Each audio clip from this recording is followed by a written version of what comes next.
કોઈ બ્રાહ્મણ કોઈના ત્યાં કર્મકાંડ કરાવવા જાય એટલે સ્નાન કરીને તો જાય, તો પછી પવિત્ર શબ્દનો ઉપયોગ કેમ કર્યો? કેમ કે સ્નાતઃ લખ્યું એટલે સ્નાન કરીને ગયા, પછી લખ્યું સુચિર પવિત્ર થઈને ગયા. એનું કારણ શું? સાધારણ રીતે સામાન્ય ભાષામાં તમને સમજાવું તો જે બ્રાહ્મણની પત્ની પણ રજસ્વલા હોય તો એ બ્રાહ્મણે કોઈના ત્યાં કર્મ કરવા ન જવું એવો આદેશ છે. એટલે એ બ્રાહ્મણ પવિત્ર થઈને આવ્યો છે.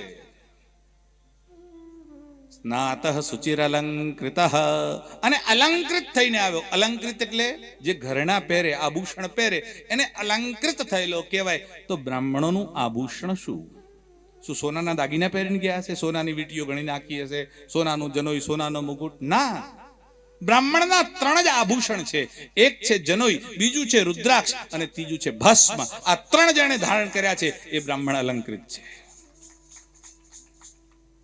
આ બ્રાહ્મણનું અલંકાર છે, આભૂષણ છે. આ 3 અલંકાર જેણે ધારણ નથી કર્યા એ કરોડપતિ હોય તોય શું, એ કોઈ મતલબ નથી. બ્રાહ્મણે પોતાનું કર્મ છોડવું નહીં.